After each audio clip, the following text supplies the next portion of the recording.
I sat up, my breath catching. I patted my chest, my arms, my face. Solid. Real.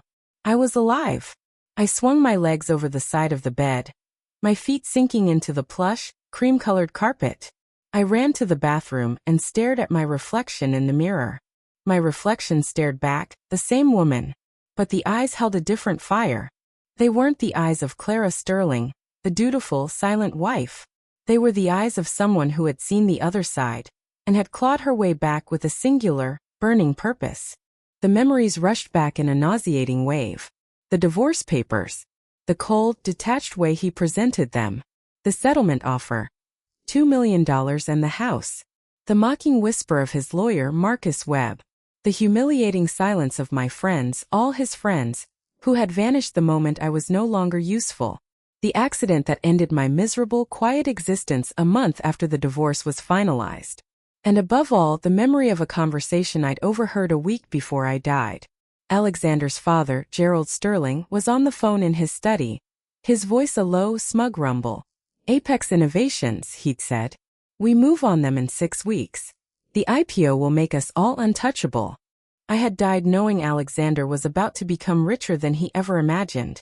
And I had gotten nothing but crumbs. Now I was back. I had exactly 2 months. 2 months to turn $2 million of divorce settlement into a fortress of my own.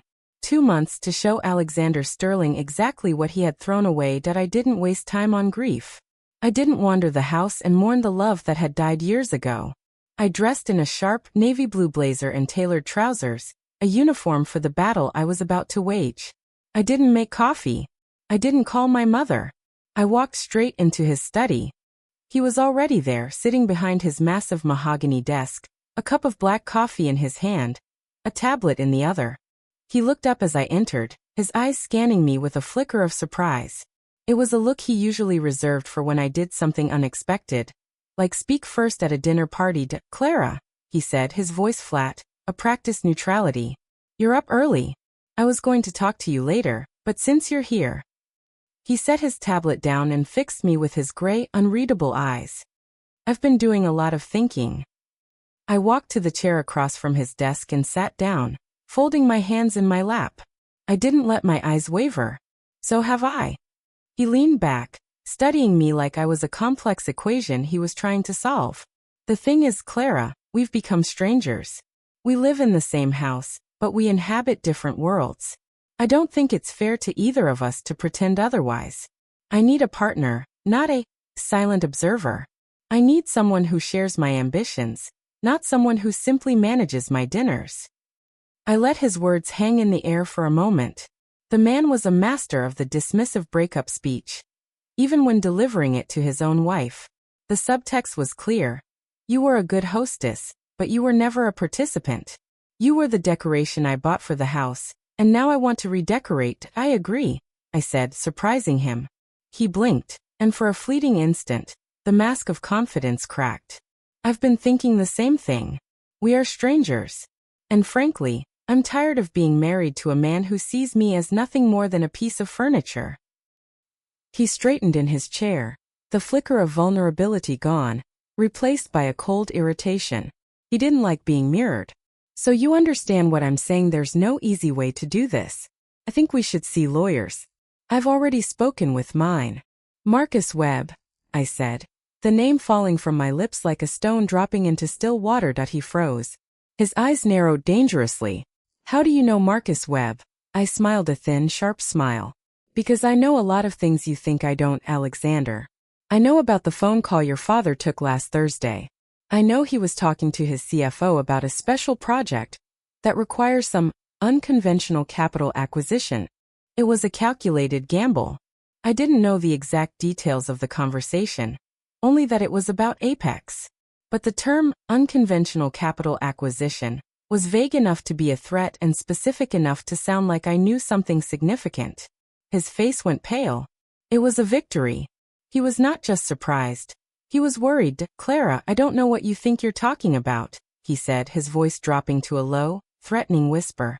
But if you're suggesting you've been eavesdropping on my father's private conversations, you're in dangerous territory. I'm not suggesting anything, I said, my voice calm as still water. I'm telling you. I have my own plans, Alexander. And those plans don't include being the silent, forgotten ex-wife who gets a pittance and fades into obscurity, while the Sterling family empire expands. I'm not going to be a ghost. He stared at me, a strange mixture of fascination and fear flickering behind his eyes. What do you want? I want a divorce. And I want a clean one. I know what you're going to offer me. $2 million. A pittance. An insult. I leaned forward. I know you're about to make a fortune, Alexander. Not you specifically. Your father. But you'll be part of it. I'm not going to be left behind while you and your family ride a wave of money that I helped build. I hosted your dinners. I charmed your clients. I made you look good. And I'm going to be compensated for it. His jaw tightened. That's not how this works. You can't retroactively claim partnership. You're my wife, not my business partner. The law is very clear on that. The law is clear on a lot of things, Alexander. And a messy, public, high-profile divorce that digs into the financial records of your father's company just as he's about to launch a major IPO. I imagine Gerald wouldn't appreciate that. I let the threat hang in the air, a phantom of a promise. I didn't have proof, and I didn't have a legal leg to stand on. But he didn't know that. To him, I had just gone from a passive observer to a dangerous enemy. I saw it in the way his fingers tightened around his coffee mug, the white of his knuckles stark against the ceramic. Give me a number, he said, his voice clipped. A realistic number. And we can be done with this. I want $20 million, I said, the number exploding into the room like a bomb. He laughed, a short, disbelieving bark. You're insane. You're not worth a fraction of that. I ignored the sting of his words. I'm not finished. 20 million, the house in the Hamptons, and the Florida condo. And I want it in writing by the end of the week. If I don't have a signed contract by Friday, I'll be making some phone calls to a few business journalists I know. I'm sure they'd love to hear about the Sterling family's upcoming special project. And how the heir to the dynasty is treating his wife. He was silent for a long moment. I could see the calculations happening behind his eyes. The risk of a scandal was real. The deal with Apex was fragile. His father would kill him if he got in the way. He didn't know if I was bluffing, but he couldn't afford to find out. The silence stretched, taut as a wire, before he finally spoke, his voice barely a whisper. You're not the woman I married. Of course not, I said, standing up. The woman you married died a long time ago. I'm her replacement. And I'm not here to be your silent partner anymore. I'm here to take what's mine. You have 48 hours, Alexander. I turned and walked out of the study, my heart pounding against my ribs. I had just bluffed my way into a fortune. Or I had just declared war. The difference was irrelevant. The only thing that mattered was that I was finally in the game. That same afternoon, I drove to the office of Paul Marshall, my college friend, and the only person I trusted with my secret. His firm was a modest, two-room affair above a dusty vintage bookstore. He was hunched over a computer, dark circles under his eyes, but he lit up when he saw me. Clara, what the hell are you doing here? He said, hugging me. I haven't seen you in years. You look different. There's something in your eyes. What's going on? I need your help, Paul, I said, sitting down. I pulled out my phone and showed him the balance in my new account. I have access to some capital. Not much yet, but soon. And I need you to help me invest it aggressively. I have insider knowledge, or at least I know where the money's going to be in a month. Apex Innovations is going to skyrocket. I need you to position me to ride that wave. He studied the numbers, then looked at me. Clara, this is a high-risk move. Even if you're right, this amount is nothing in the grand scheme. You need to leverage, you need options, you need to be risky. It could go to zero. Then I'll be zero, I said, my voice unwavering. But if I'm right, I'll be a multimillionaire.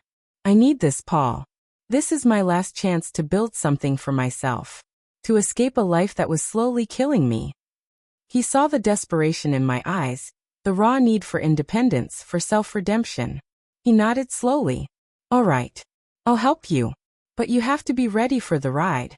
This isn't a stock market game for the faint of heart. This is high stakes, high return, high possibility of losing everything kind of investing. Are you sure? I've never been more sure of anything in my life, I said, feeling a smile spread across my face.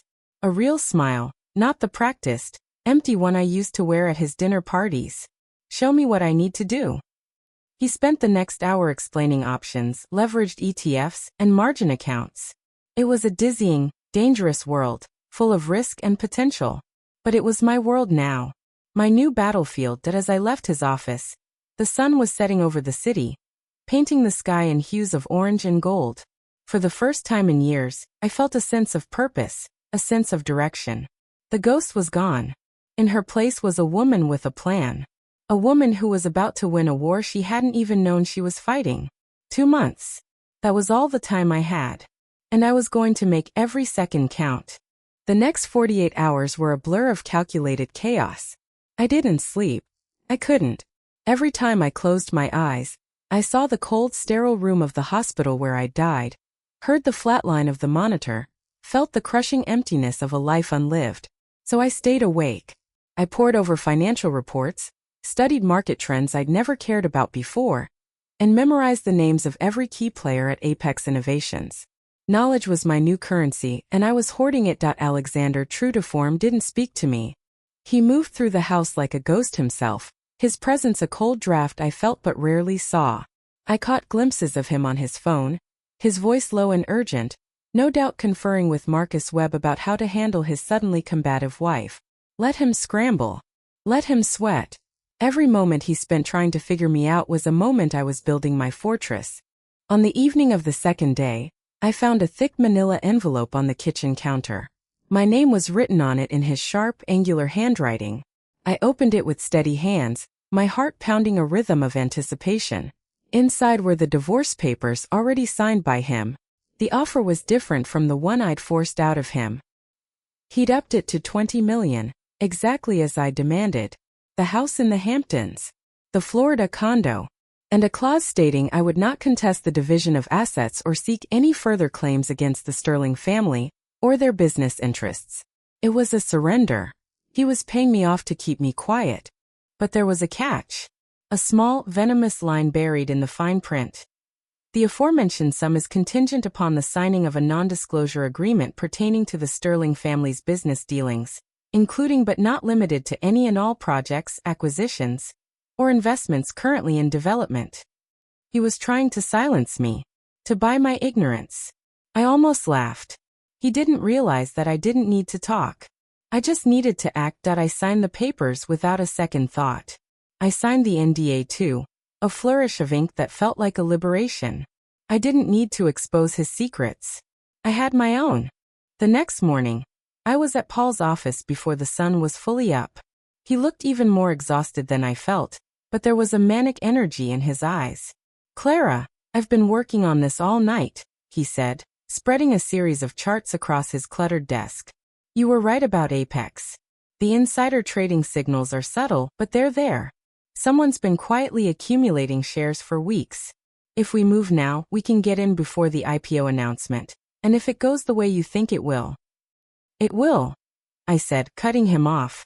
"I know it will. How much leverage can we get?" he grimaced. "With your current capital, plus what you're getting from the divorce, I can set up a highly leveraged options play. It's risky. If the stock doesn't jump by at least 40%, you'll lose everything. And I mean everything." I met his gaze unflinching. "Do it. All of it." He stared at me for a long moment, as if trying to find a trace of the old Clara, the one who would have been too scared to take a risk like this. He didn't find her. "All right," he said, his voice barely a whisper. "I'll make the calls. This is going to be a wild ride." It was. The next few weeks were a blur of impossible numbers and sleepless nights. I watched the market with an obsessive intensity, refreshing stock tickers on my phone until my eyes burned. Paul was my anchor, my guide through the treacherous waters of high-risk investing. He taught me how to read the tea leaves of financial news, how to spot the subtle shifts that signaled a coming storm. We were gambling, and we both knew it. But I had the ultimate edge. I'd already seen the ending. I knew the storm was coming. I just had to survive long enough to ride it. On the day the divorce was finalized, I didn't cry. I didn't even feel a flicker of regret. I stood in the sterile beige courtroom, watched the judge stamp the papers, and felt a weight lift from my shoulders that I hadn't even realized I'd been carrying. Alexander was there, of course. He looked impeccable in a tailored suit, his expression a mask of cold indifference. But I saw the tension in his jaw, the slight tremor in his hand as he signed his name. He was still trying to figure me out. He was still afraid. "Goodbye, Alexander," I said, my voice even devoid of emotion. He nodded curtly. "Good luck, Clara. You're going to need it." He didn't know the half of it. He thought I was a fool. A woman who had taken his money and was now going to squander it on a frivolous new life. He didn't know about the shares I'd been quietly accumulating. He didn't know that I just bet everything I had on a single audacious move. He didn't know that in a few weeks, when his father's deal went public, I would be the one who was untouchable. I moved out of the house the same day. I didn't take much. Just my clothes, some personal items, and a small box of photographs from before I'd married Alexander. Photos of me smiling, really smiling, with friends I'd lost touch with my mother before she'd gotten sick. I left everything else behind. The furniture, the art, the memories that had slowly suffocated me. I wanted none of it. My new home was a modest apartment downtown, a far cry from the sprawling mansion I'd left behind. It was perfect. It was mine. I spent the first night there sitting on the floor, surrounded by unpacked boxes, drinking cheap wine and staring out the window at the city lights. I felt a profound sense of peace. I was alone, but I wasn't lonely. For the first time in years, I was in control. Weeks passed. I kept my head down, kept working with Paul, kept my eye on the prize. I avoided the social circles I used to frequent, the gilded cages of high society dinners and charity galas. I didn't want to see any of them. I didn't want their pity or their false smiles. I was building something new, something real, and I didn't need their validation. Then one morning, it happened. I woke up to a frantic phone call from Paul. "Clara, turn on the news. It's happening. It's finally happening." I fumbled for the remote, my heart hammering. The television screen was filled with the familiar logo of a major financial news network. A ticker ran across the bottom of the screen. Apex Innovations announces IPO. Shares surged 250% in pre-market trading. I stared at the numbers, unable to process them. 250%. It was more than I'd dared to hope for. I called Paul back, my voice shaking. "Is it real? Are we actually?" "Clara, you're a millionaire," he said, his voice cracking with emotion. "We did it. We actually did it." I sank onto the floor, the phone slipping from my hand. Tears streamed down my face, hot and uncontrollable. I cried for the woman I'd been, the ghost who had drifted through a life of quiet desperation. I cried for the years I'd wasted, the love I'd given to a man who had never deserved it. And I cried for the woman I was becoming, the woman who had clawed her way out of the ashes and built an empire from nothing. It wasn't just about the money. It was about the victory, the vindication. I had taken his pittance and turned it into a fortune. I had beaten him at his own game. I had proven that I was more than just a silent wife, more than just a decoration in his perfect life. I was a force to be reckoned with. Over the next few days, the news of the Apex IPO dominated every financial outlet. I watched the coverage with a detached fascination, waiting for a mention of the Sterling family. It came, of course, a glowing profile of Gerald Sterling, the visionary patriarch who had seen the potential of Apex before anyone else. There was a brief mention of Alexander, a nod to his role in the company's rise. They were celebrating their victory, basking in the glow of their success. They had no idea that I was celebrating too. They had no idea that I was sitting in a tiny apartment, watching them on television, knowing that I had just made more money than Alexander would see in a decade. They had no idea that I was the one who had truly won. A week after the IPO, I received a letter. It was from Alexander. The envelope was heavy, the paper thick and embossed with the Sterling family crest. I opened it with a sense of dread, half expecting a legal threat, a challenge to the divorce settlement. Instead, I found a brief, almost apologetic note. "Clara, I heard about your recent success. I must admit I underestimated you. I never expected you to do what you did. I was wrong. I'm sorry for the way I treated you.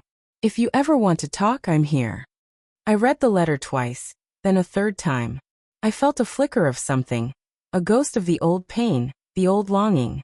But it was fleeting, extinguished by the cold fire of my new resolve. He wasn't sorry for what he'd done. He was sorry he'd been caught. He was sorry I'd succeeded without him. He was trying to win me back, to claim a piece of my victory for himself. That I crumpled the letter and tossed it in the trash. Then I picked up the phone and called Paul. Paul, I need a favor. Can you help me hire a public relations firm? I want to tell my story. Not the divorce. Not the scandal. But the success. I want to show people what a woman can do when she finally gets out of a bad marriage and takes control of her own life. I want to inspire other women to do the same. He laughed. Clara, you're about to become a media sensation. That's the plan, I said, smiling. Let's make sure they spell my name right. I hung up the phone and looked around my small apartment. It was humble, but it was mine. It was proof that I could survive, that I could thrive, that I could build a life worth living. I had taken the ashes of my old life and forged them into something beautiful. And I was just getting started. The game was far from over. But for the first time in my life, I was the one holding all the cards. The PR campaign was my second masterpiece. Paul connected me with a boutique firm run by a woman named Diana Reyes, a shark in heels who had made a career out of rehabilitating the images of fallen CEOs and launching the personal brands of overlooked heiresses. She took one look at my story, the quiet wife turned self-made millionaire, and her eyes lit up like she'd just found gold. This is perfect, she said, pacing her minimalist office. The wronged woman who didn't just survive, she thrived. The narrative writes itself. We don't even need to mention Alexander by name. The public will fill in the blanks. We focus on the triumph, the independence, the sheer audacity of it. I nodded, feeling a strange sense of detachment. I wasn't doing this for revenge. Not really.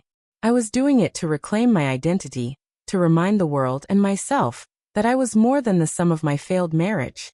But I'd be lying if I said I didn't enjoy the prospect of Alexander seeing my face on every magazine cover and financial news segment. But the first interview was with a major financial magazine. The journalist, a sharp-eyed woman named Elena, didn't pull her punches. She asked about my marriage, about the divorce, about how I'd managed to turn a modest settlement into a fortune. I answered every question with a calm, practiced poise. I didn't mention Alexander by name. I didn't need to. The subtext was clear enough. I think a lot of women find themselves in situations where they feel invisible, I said, my voice steady.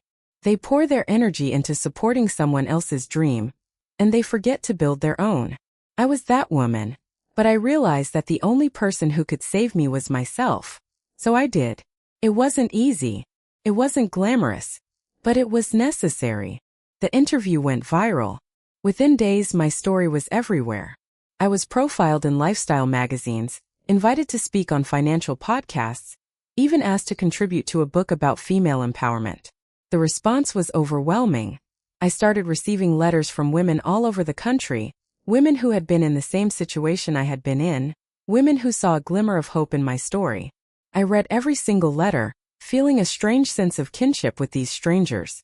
I had become a symbol, an emblem of resilience. It was a responsibility I didn't take lightly. Alexander, predictably, did not take the public attention well.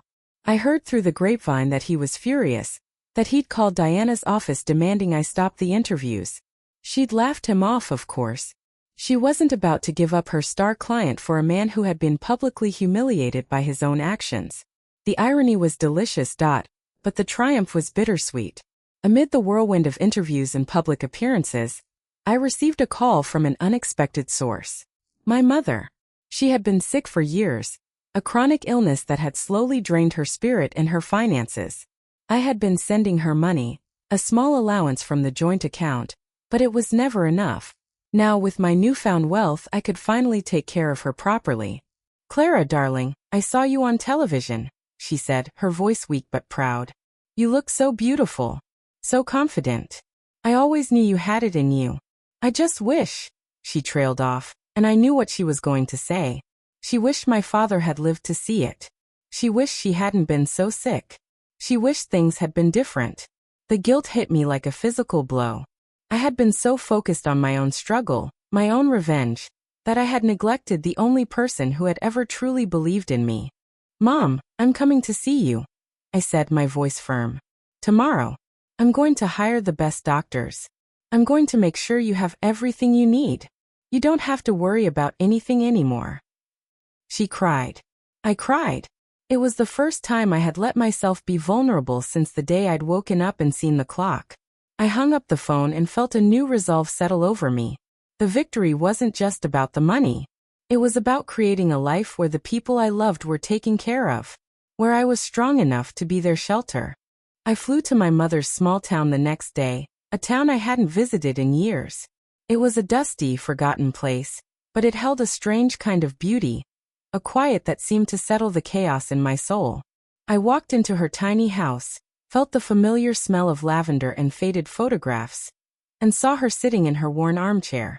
She looked so frail, so small, but her eyes sparkled with a fierce, unyielding love. "Look at you," she said, reaching out to touch my face.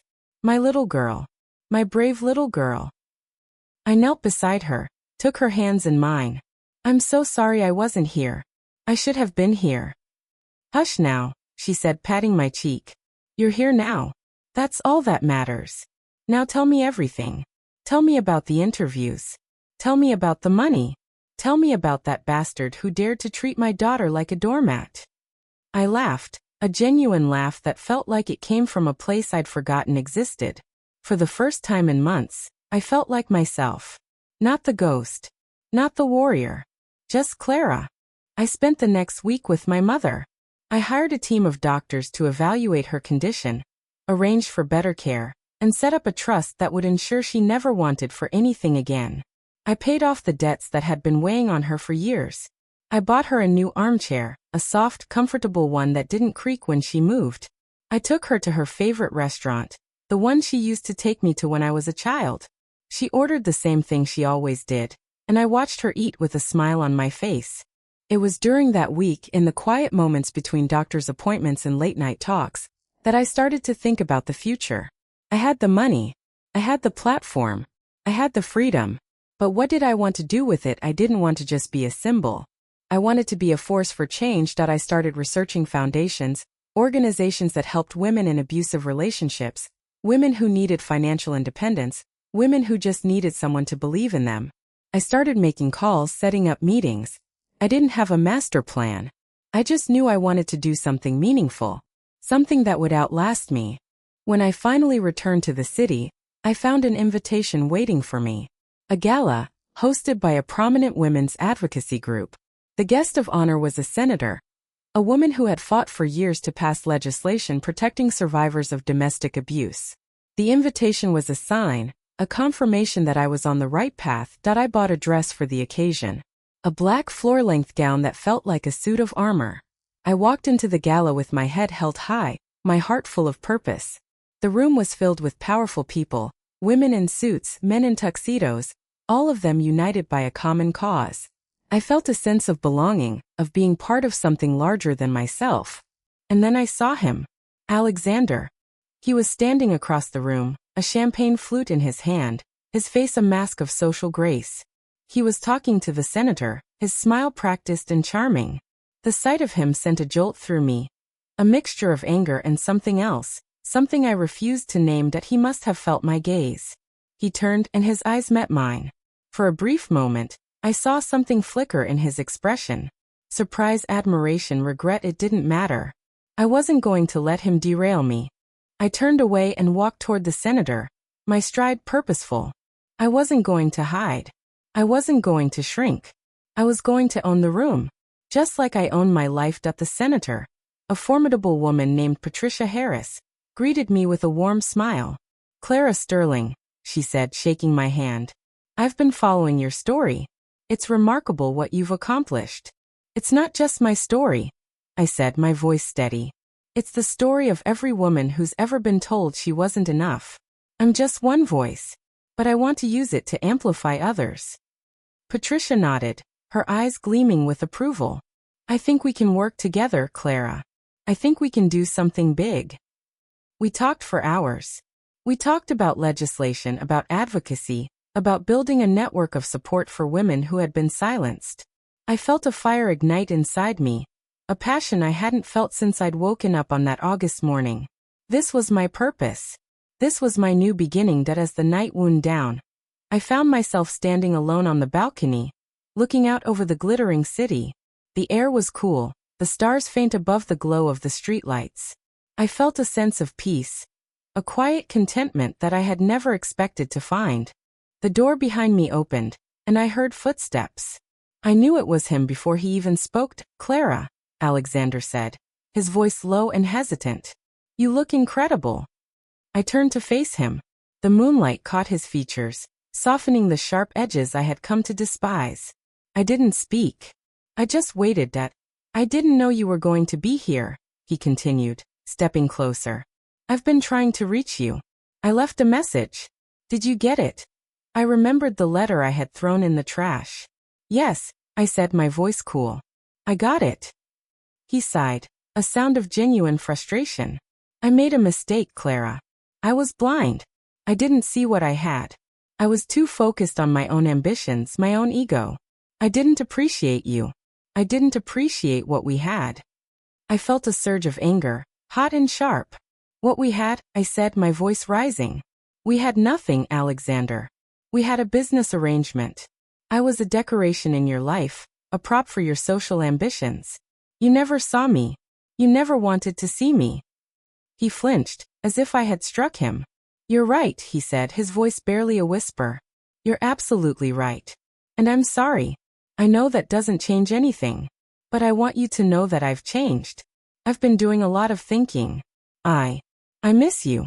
I laughed, a hollow, bitter sound. "You don't miss me. You miss the idea of me. The woman who would have stood by you, silent and obedient. The woman you could control. I'm not that woman anymore." "I know," he said, stepping closer. "And that's what I find so fascinating. You're extraordinary, Clara. You always were. I was just too stupid to see it." I shook my head, feeling a profound exhaustion wash over me. I didn't want his validation. I didn't want his admiration. I wanted to be free. "You're right about one thing," I said, meeting his gaze. "I am extraordinary. And I didn't need you to become that. I did it on my own. And I don't need you now." He opened his mouth to speak, but I turned away, walking back into the brightly lit room. I didn't look back. I didn't need to. The story was no longer about him. It was about me, about the woman I had become, about the future I was building. That night, I went home to my small apartment, my sanctuary, and I felt a sense of peace I hadn't felt in years. The battle was over. I had won. Now it was time to start the real work. The work of building a life that was truly my own. The morning after the gala, I woke to a strange emptiness. The adrenaline that had sustained me for months, the fierce, burning need to prove myself, had finally subsided, leaving a quiet calm in its wake. I lay in bed, staring at the ceiling, and realized that I was free. Not just financially, not just legally, but emotionally. The ghost of my old self, the woman who had faded into the wallpaper of Alexander's life, was finally gone. In her place was someone I barely recognized, someone I was just beginning to understand. I spent the next few weeks focusing on the foundation. Patricia Harris proved to be an invaluable ally, introducing me to a network of activists, lawyers, and philanthropists who shared my vision. We launched a pilot program, a series of workshops aimed at helping women in abusive relationships develop financial literacy and independence. It was small, modest, but it was real. It was a tangible way to turn my pain into purpose. The media attention didn't fade. If anything, it intensified. I was invited to speak at conferences, to write op-eds, to appear on panels. I accepted some invitations and declined others, careful to maintain a balance between my public persona and my private life. I didn't want to become a celebrity. I wanted to be a catalyst, a force for change. And then one ordinary Tuesday, I received a phone call that changed everything. It was from a lawyer, a woman I had never met, representing a coalition of shareholders in a company I had never heard of. The name of the company was irrelevant. What mattered was the connection. It was a subsidiary of Sterling Corporation. and the shareholders were suing Gerald Sterling for fraud, that the news hit me like a tidal wave. I sat down, my legs weak, and listened as the lawyer explained the situation. It seemed that Gerald's unconventional capital acquisition tactics had finally caught up with him. The deal with Apex Innovations had been built on a foundation of lies, manipulated stock valuations, and undisclosed conflicts of interest. The shareholders were demanding an investigation, and the fallout was going to be catastrophic. I felt a strange, dizzying sense of clarity. The conversation I had overheard in my previous life, the one that had set me on this path, had been the seed of Gerald's destruction. I hadn't caused it. I had merely been a witness. But now the storm I had predicted was finally breaking. The lawyer, a woman named Sarah, asked if I would be willing to testify. She explained that I might have information that could be relevant to the case. I hesitated, the weight of the decision pressing down on me. I had signed an NDA. I had promised to keep my mouth shut. But the NDA was a relic of my old life, a chain I had willingly worn. I wasn't that woman anymore. "I'll think about it," I said, my voice steady. "I'll let you know." I hung up the phone and sat in silence for a long time. The decision wasn't simple. Testifying would expose me to a new wave of public scrutiny.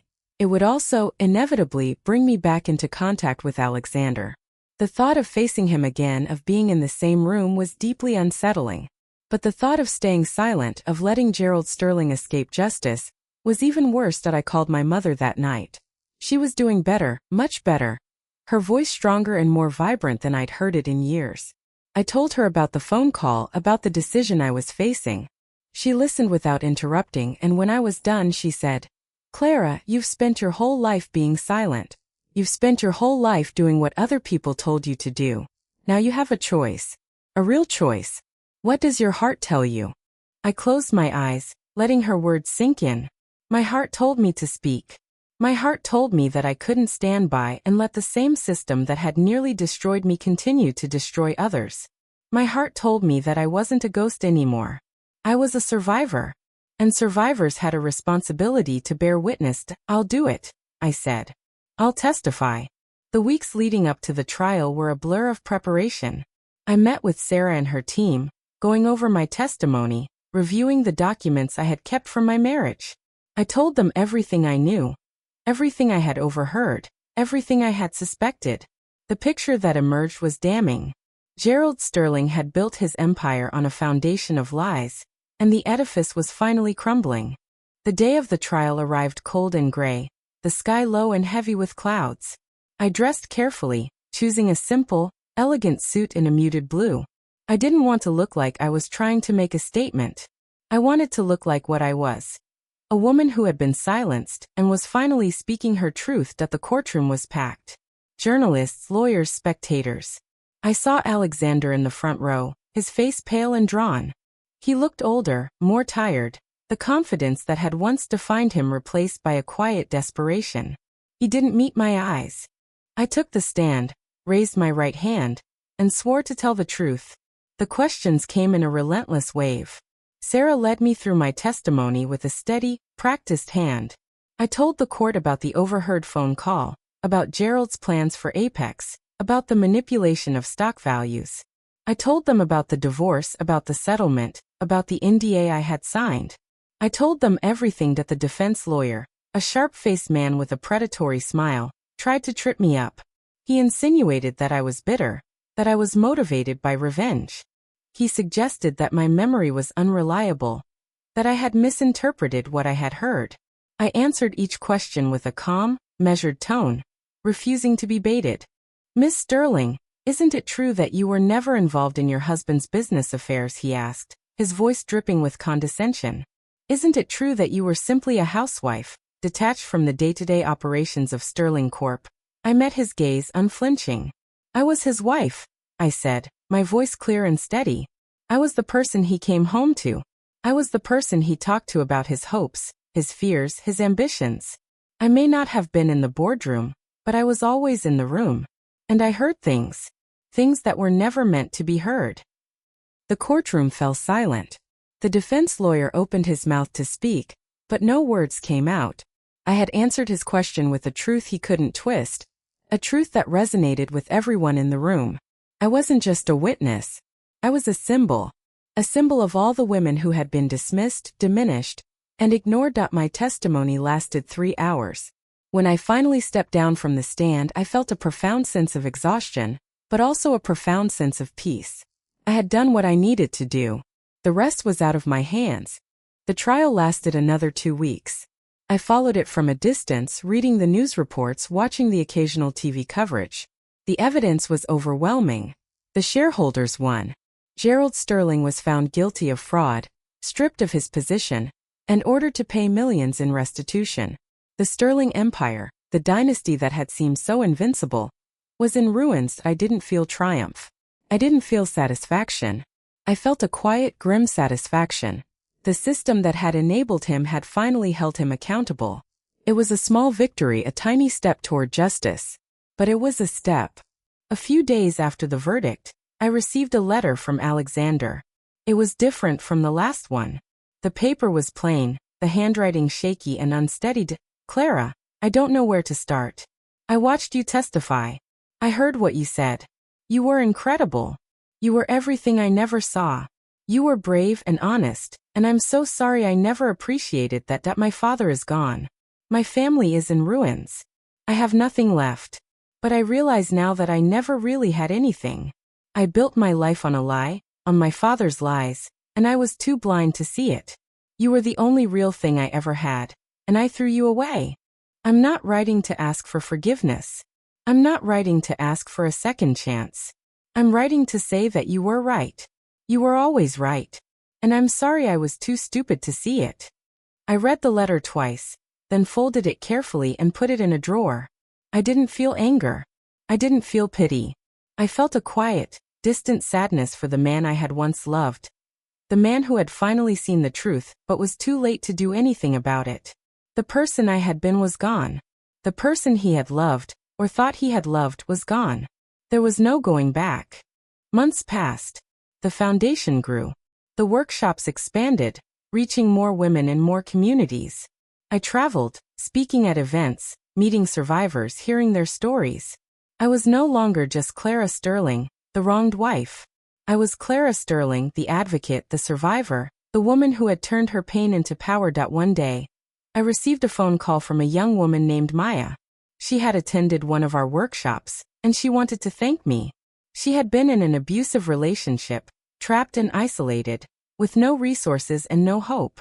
She had seen my story on television, and it had given her the courage to leave. Now she was starting her own business, a small bakery, and she was thriving. I just wanted you to know, she said, her voice trembling with emotion, that you saved my life. You showed me that it was possible to escape. You showed me that I could be more than what he told me I was. I listened, tears streaming down my face. I had received many letters, many emails, but this was different. This was a face-to-face connection, a real, tangible proof that what I was doing mattered. I wasn't just a symbol anymore. I was a lifeline. That night, I sat on my balcony, looking out over the city. The stars were out, faint and scattered, but they were there. I thought about the journey I had taken, the long, winding road from ghost to warrior. I thought about the pain, the loss, the struggle. And I thought about the woman I had become, the woman who had faced the abyss and had chosen to build a bridge instead of falling in. I had started this journey wanting revenge. I had wanted to make Alexander regret what he had done. I had wanted to prove that I was more than he ever believed I could be.